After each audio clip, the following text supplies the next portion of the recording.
Skopolamina, inaczej oddech diabła, to najniebezpieczniejszy narkotyk na świecie. W Kolumbii kobiety zwane królowymi skopolaminy polują na turystów w imprezowych dzielnicach lub poprzez aplikacje randkowe, by ich odużyć i okraść. Narkotyk odbiera im wolną wolę, sprawiając, że bez oporu przelewają pieniądze ze swoich kont. Często też ofiary są następnie porywane przez gang na okup. W zeszłym roku 8 turystów zmarło po odurzeniu skopolaminą. Dziś udam się do miejsca, gdzie działają te kobiety. Stolica skopolaminy, Medellin.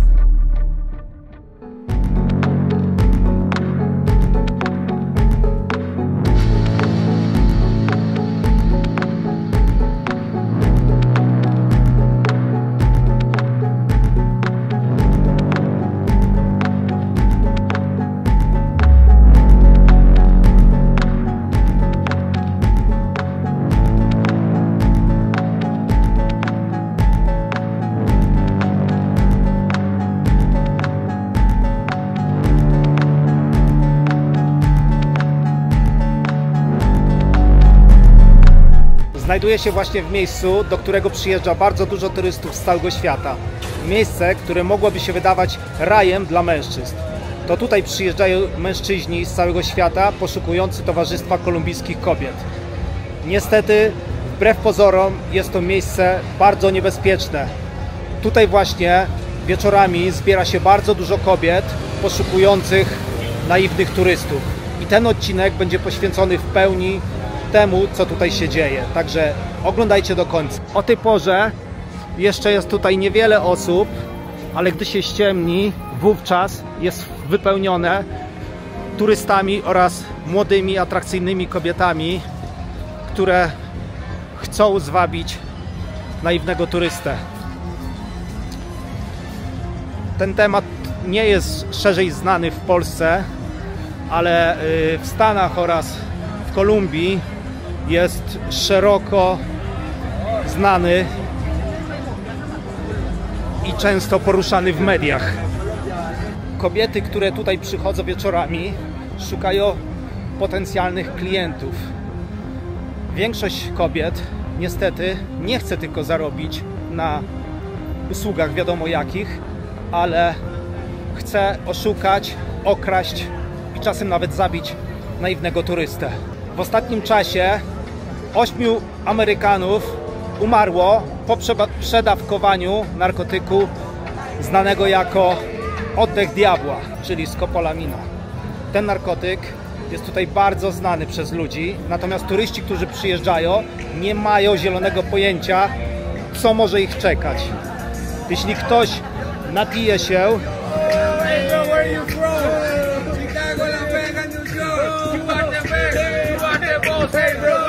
No problem. Soy polaco. Polonia, Polonia en Medellín. Polonia en Medellín. Polonia en Medellín. You are the boss. You are the king. Hey, don't worry, my friend. For your time. Welcome Medellin, bro. Welcome Paradise. Music is my life. I'm from Venezuela, represent my side. The hustle is very day, you very I day. can see all eyes on me. The best motherfucker beat can follow me. All my niggas ready. Bro, the police no music from here. No sé, no quieren música aquí, pero tú eres el jefe, tú me entiendes a mí. Tú me vas a apoyar con algo para poderme grabar una canción mañana free. Hey, tú eres el patrón, apóyame con algo, hermano, para la grabación. No quieren escuchar la corneta, pues lo hacemos a bombo, que es real de corazón. Hey, tú eres el patrón, el hermano, no lo conozco, pero lo amo. Apóyame con algo, mi paisano, tú eres el jefe. Hey, tú eres el patrón, bienvenido por siempre para la región. Hey, you are the boss. Yeah. Every team, boss. Thank you, my friend. Okay. You are the boss. Polonia, Polonia, Polonia. From Venezuela, my bro. Thank you, my Respect, friend. Nice to meet you, bro. respect. From Venezuela. Let's make photo, let's make photo. Okej. Uciekli, już ich policja goni, zobaczcie.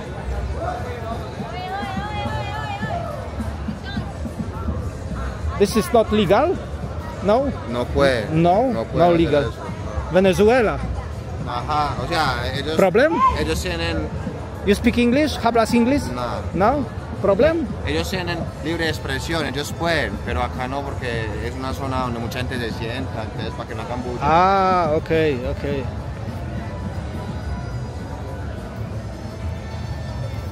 Wracając do tematu, który mi przerwali chłopaki z Wenezueli, ten odcinek będzie w pełni poświęcony właśnie temu problemowi. Problem jest bardzo, bardzo poważny. Postaram się porozmawiać z kobietami, które tutaj pracują. Być może z którąś uda mi się porozmawiać przed kamerą, aczkolwiek jest to bardzo ciężki temat i bardzo ryzykowne dla nich, bo po prostu mogą zostać aresztowane. Zobaczymy, co z tego wyjdzie. Oglądajcie do końca. Ja wrócę tutaj wieczorem, jak się ściemni. Pokażę Wam, ile kobiet tutaj przyjdzie wieczorem i zobaczymy, jak pójdzie. Plan mam jeszcze taki, że jeżeli nie tutaj, to jeszcze ruszę do jednego z największych klubów w Medellin. Zobaczę, jak tam jest.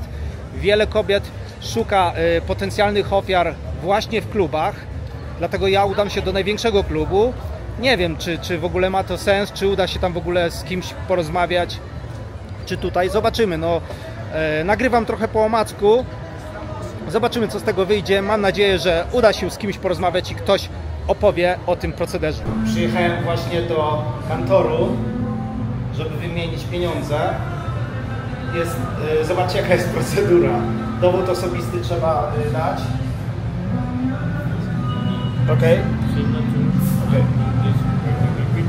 Zobaczcie, co trzeba zrobić. Podpis. Podpis.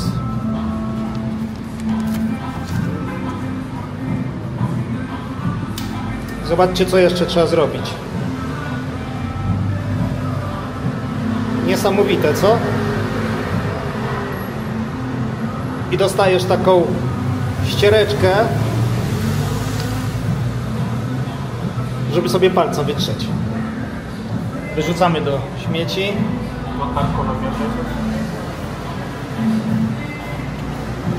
I dostaję pieniądze.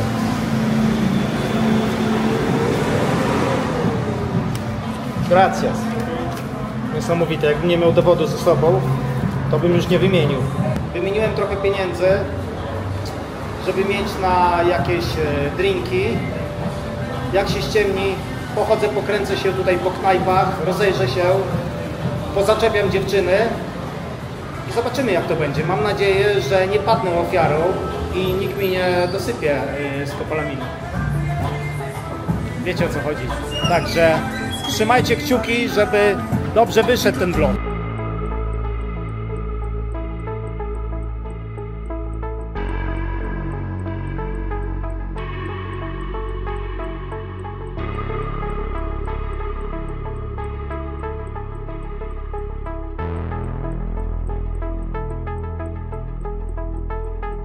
Ta alejka, w której się teraz znajduje, gdzie jest mnóstwo restauracji, znajduje się równolegle do tego parku, gdzie zbierają się te kobiety. Tutaj natomiast przychodzą normalni ludzie, którzy chcą po prostu posiedzieć w restauracji, w dobrej restauracji, bo jest ich bardzo dużo.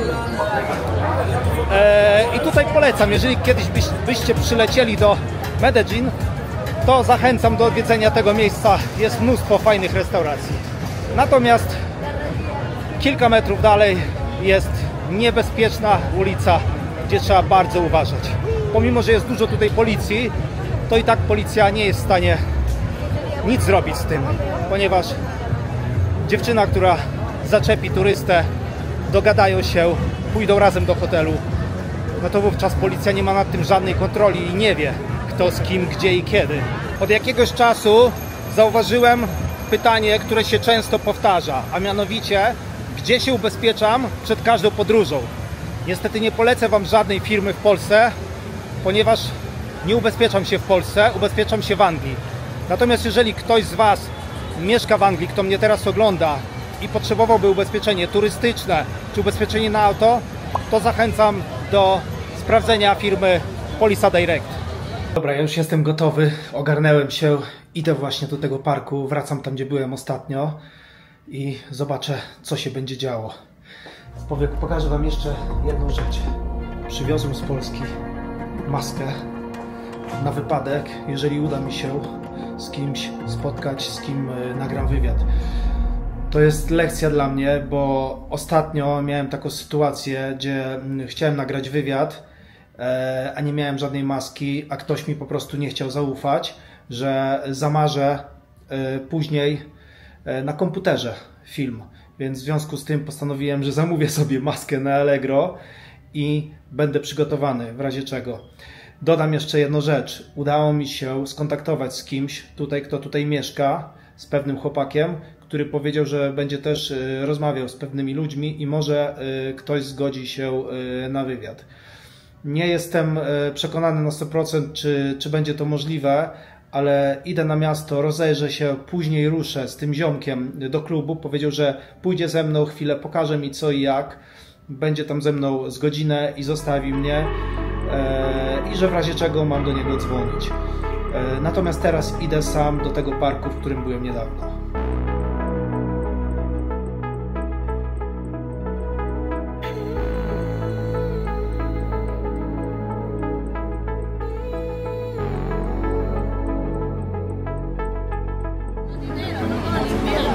What? Leche. No. Para la bebé tiene hambre. Leche.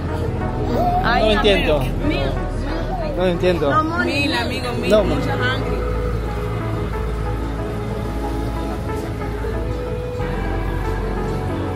Kurczę, daję pieniądze dla dziecka, a oni się rzucają do mnie, żebym do sklepu poszedł mleko kupił. No to chyba jak daję pieniądze, no to chyba lepiej. Coś tu nie tak było chyba z tym. Powiem wam, że tutaj trzeba na każdym kroku uważać, żeby cię nie okradli, nie oszukali, nie naciągnęli. Naprawdę. Wiecie, no z dobrego serca można pomagać, ale trzeba uważać. Bo nie wiadomo, czy dziecko nie jest jakąś przynętą. Dobra, idziemy na tą niebezpieczną dzielnicę. To znaczy, ta dzielnica, jak się na nią patrzy, chodzi się tam, to nie wydaje się być niebezpieczna. Tylko wiadomo, że jeżeli człowiek idzie tam już wypity, jeszcze jeżeli weźmie jakieś narkotyki, no to już jest inna bajka. To już wtedy się zaczyna robić niebezpiecznie, bo człowiek nie kontaktuje. Staje się łatwym celem. Teraz zobaczycie, jak dużo tam się dziewczyn kręci. O, tutaj już są. Zobaczcie, odwróciły się dwie, żebym tylko nie nagrał twarzy. Widzieliście?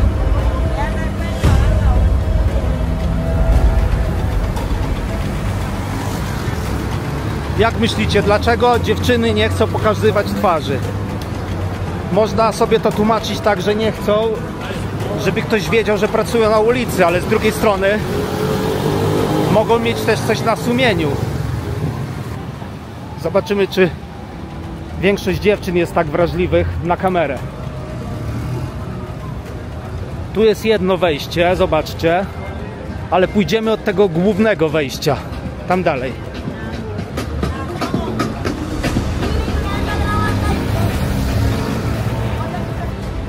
Już się rzucają, że idę z kamerą. Też muszę uważać, żeby ktoś mi kamery gdzieś nie wytrącił tutaj. Niby tutaj policja jest chyba, ale to wiecie, różnie bywa.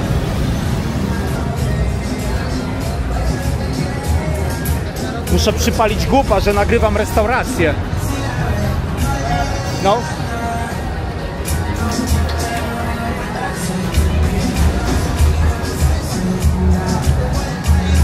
Tu nikt nie chce, żeby nagrywać. Kurde, wyłączam tą kamerę, bo się wszyscy patrzą. Słuchajcie, jestem w samym środku tego parku, tutaj gdzie byłem wcześniej i powiem wam, że sprawa nie jest wcale taka prosta, żeby w ogóle tutaj pochodzić i nagrywać z kamerą. Bo tak jak widzieliście wcześniej, co chwilę mi albo ktoś machał, że mam nie nagrywać, albo dziewczyny się odwracają.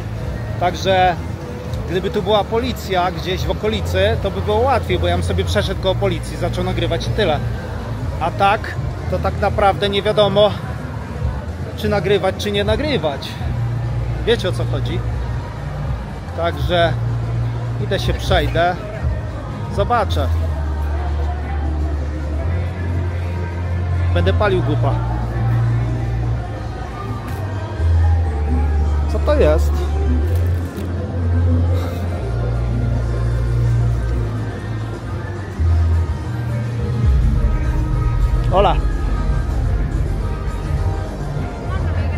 A, no kamera, okej, no problem. Widzicie, nikt nie chce tutaj nagrywania. Nie chce, tam idę, dobra. Słuchajcie, policja tam jest, to się przejdę.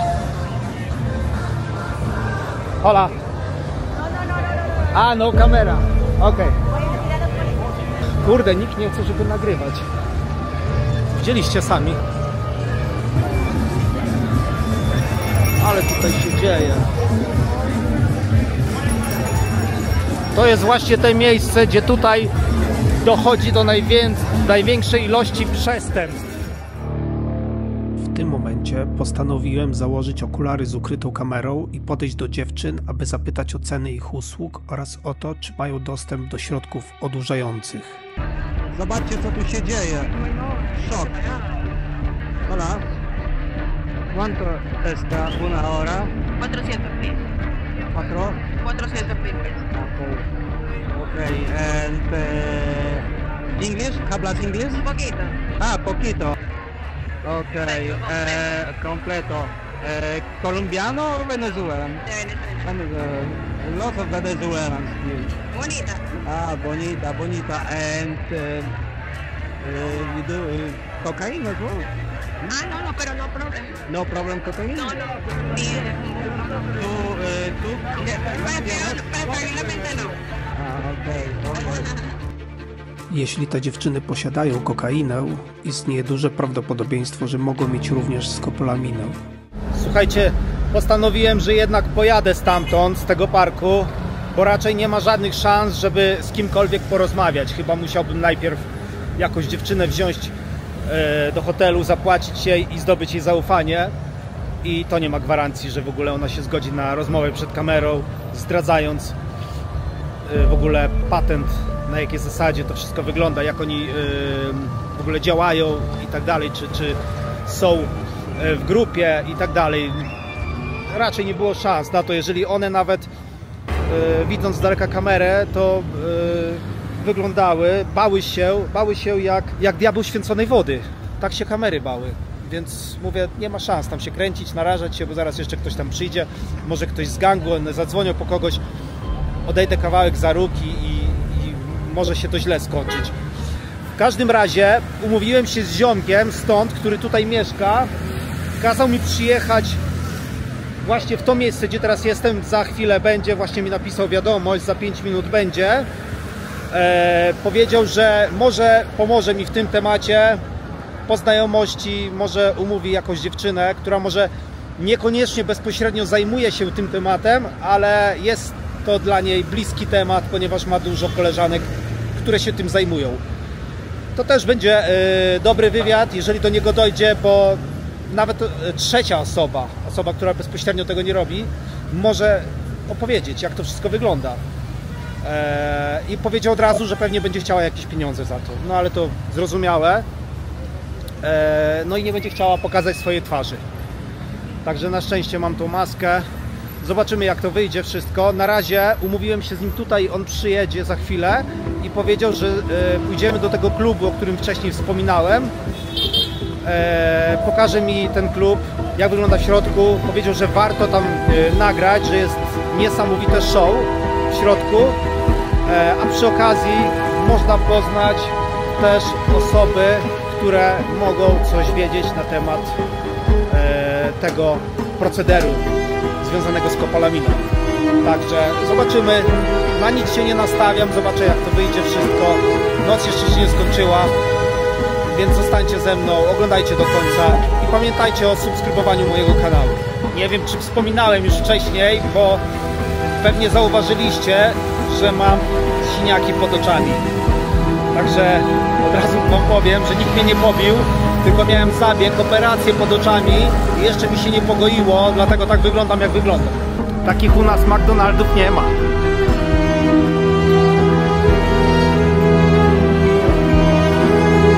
Ja cię kręcę, ale bawialnia dla dzieciaków.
jest miejsce, gdzie jest bardzo dużo knajp, klubów.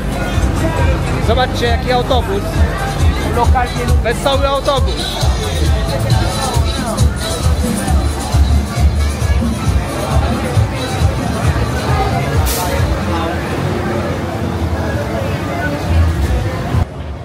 Przyjechałem do słynnego klubu, najlepszego w Medellin. Jestem z moim ziomkiem, który niestety nie chce się pokazywać przed kamerą. Nie mogę ujawniać jego tożsamości. W każdym razie zaproponował, że zabierze mnie tutaj do środka, żebym zobaczył, jak jest. Powiedział, że jest niesamowite show o godzinie 12 w nocy. Także zostaję tutaj do północy.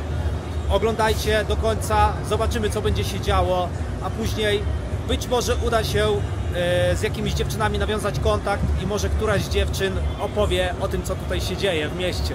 Także oglądajcie do końca i zaczynamy. La Logia. Klub na poziomie, do którego przychodzą głównie ludzie ze średniej klasy. Jeszcze nie jest chyba zamknięty.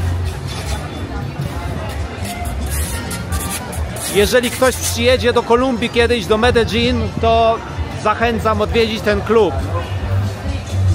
Tutaj nie ma prostytucji, tylko są normalne dziewczyny. Także możecie tutaj poznać być może swoją przyszłą miłość.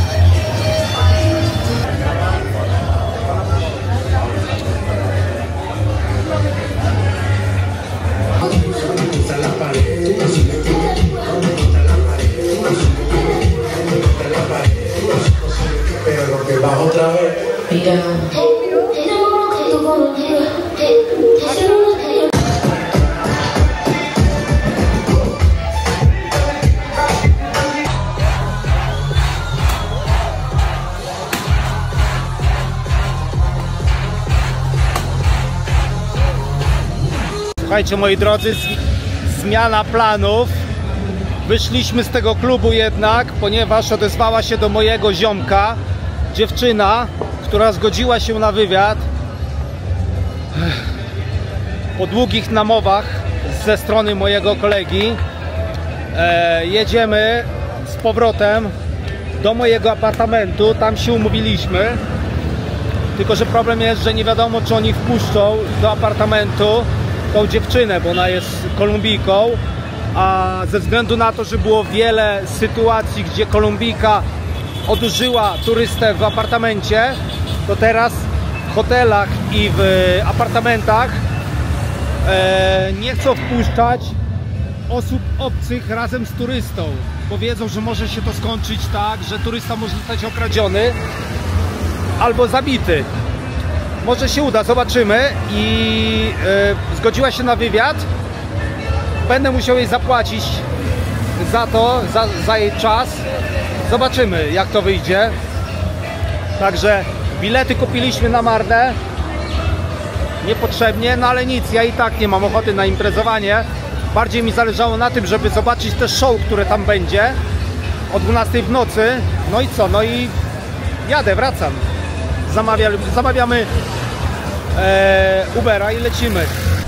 Słuchajcie, jest poważny problem, bo wróciłem do mojego apartamentu ustalić szczegóły, czy w ogóle wpuszczą mnie tutaj z innymi ludźmi. Okazało się, że jedna osoba może wejść, ale musi się zarejestrować jako gość apartamentu, czyli ktoś, kto jest ze mną.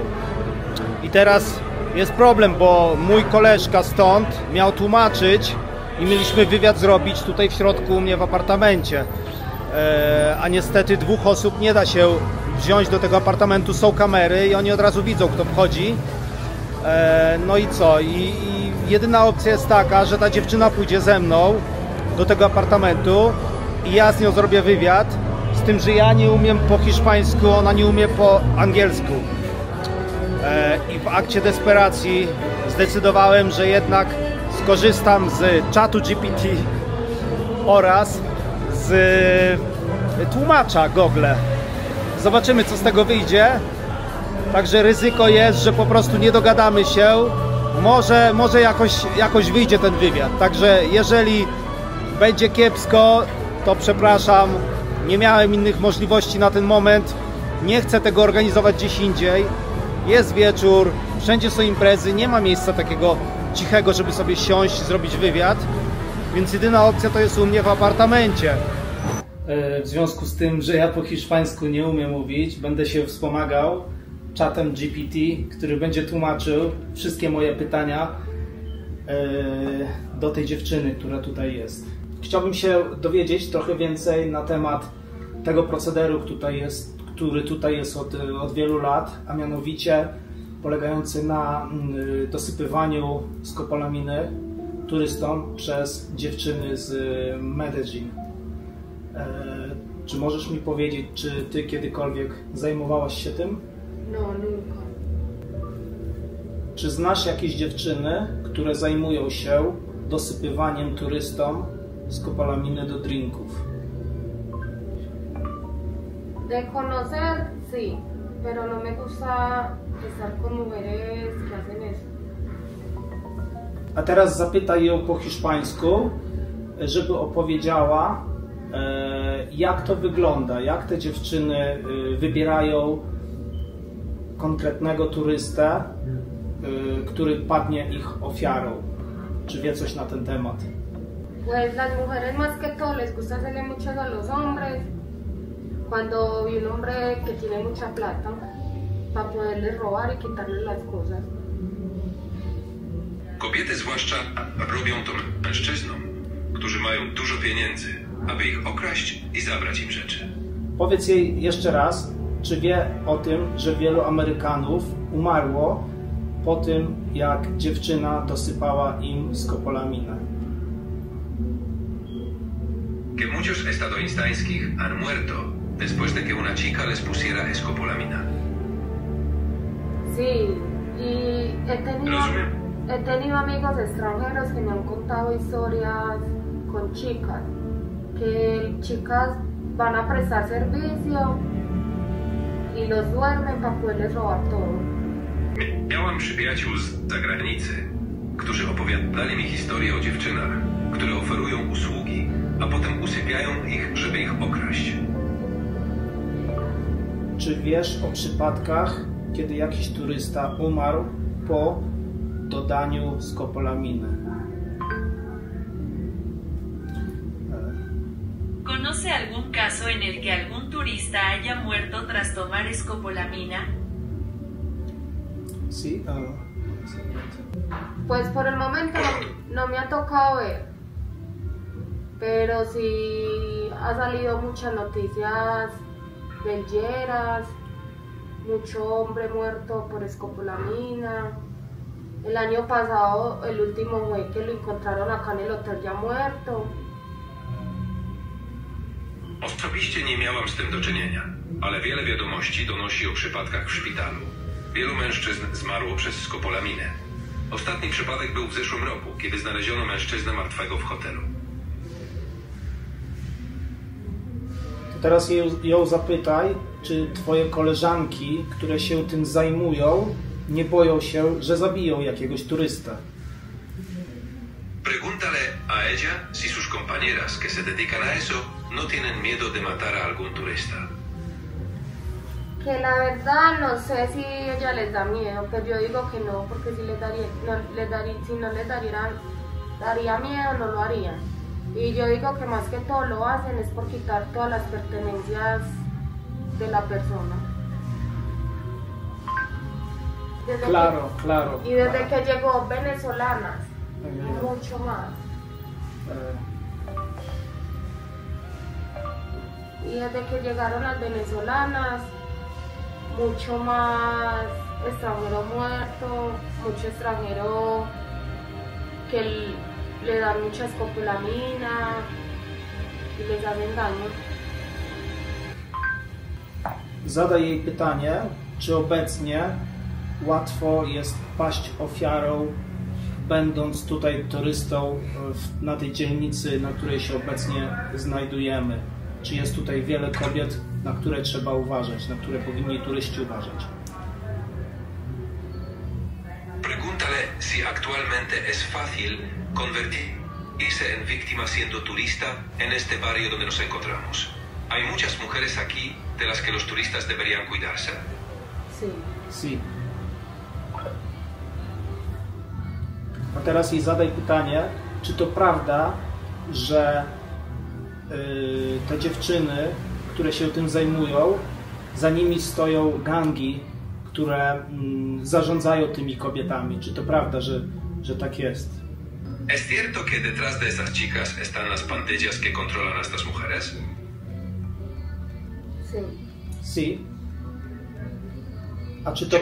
A teraz jej zadam pytanie, czy to prawda, że niektórych turystów, którym zostaje dosypana skopolamina, gangi przejmują i porywają? Czy to jest prawda? ¿Es cierto que algunos turistas a quienes se les administra scopolamina son luego capturados y secuestrados por pandillas? Si. Sí. Spytaj ją po hiszpańsku, co gangi robią później z tymi turystami. Czy zabijają ich? Czy chcą okup od rodziny? ¿Qué hacen luego esas pandillas con esos turistas? ¿Los matan o quieren un rescate de sus familias? Dinero. Dinero? Familias? Pytaj ją, a co jeżeli rodzina nie zapłaci okupu? ¿Qué pasa si la familia no paga el rescate? Los mata. Zadaj jej jeszcze ostatnie pytanie. Czy mogłaby zaaranżować spotkanie z jakąś dziewczyną, która tym się zajmuje konkretnie? I czy mogłaby wystąpić przed kamerą też z zakrytą twarzą? Niekoniecznie dzisiaj, na przykład jutro. ¿Podrías arreglar una reunión con alguna chica que se dedique a esto? Y que también pueda aparecer frente a la cámara con el rostro cubierto. Yo ahorita voy a hablar con ella. Gracias. Esperaremos. Cuando llegue a mi casa, yo la llamo. Kiedy dotrze do domu, zadzwoni do niej i z nią porozmawia. Okej.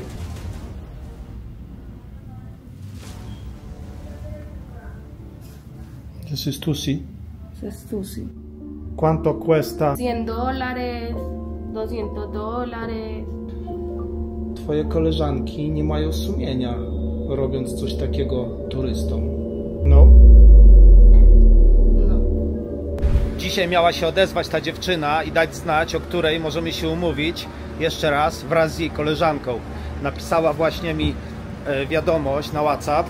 Napisała do mnie wiadomość. Zobaczcie, że koleżanka nie zgodziła się. Powiedziała, że koleżanka się boi, że takich rzeczy nie robi. No i tyle. Natomiast wracając do tej dziewczyny, z którą się spotkałem, zastanawiam się, czy ona rzeczywiście nie zajmuje się tym tematem i opowiada, że to inne koleżanki się zajmują.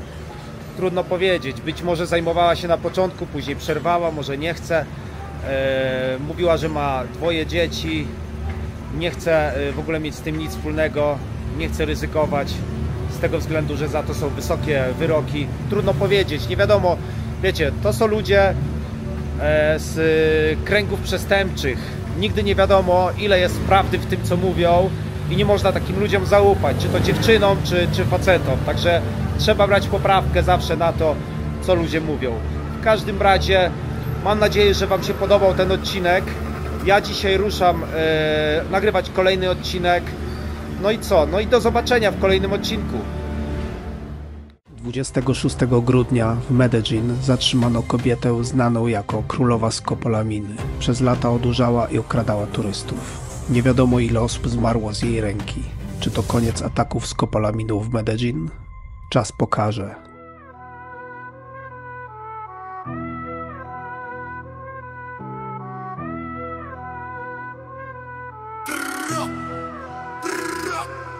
Mr. Tripper na vlogu, Medellin nocą, Królowa Skopolaminy, trucizna jej mocą. Turystów odurza, hajs zbija na boku. Z ulic hustlerka, lep na muchy w mroku. Szybki flow, jak prąd po przewodach. Tripper nagrywa, nie myśli o przeszkodach. Królowa skopolaminy, kobieta bez klasy. A nowi turyści zostają bez kasy. Medellin, Medellin, noc czarna jak smoła. Mr. Tripper w rogu, na ulicach życia szkoła. Królowa skopolaminy wprowadza wir tańca. Pod osłoną nocy nie dożyjesz rańca. Tam gdzie strach, ja robię krok. Nagranie na taśmie, to będzie szok. Turyści wciągani, nie mają już siły. Królowe w akcji, ich los przesądziły.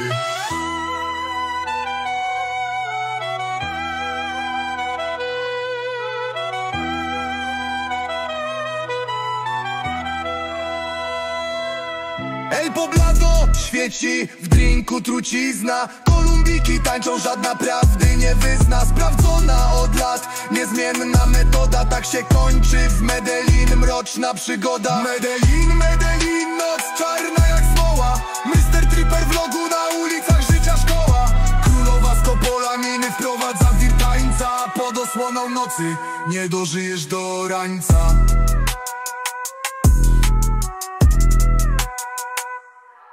Medellin, Medellin, noc czarna jak smoła. Mr. Tripper w rogu, na ulicach życia szkoła.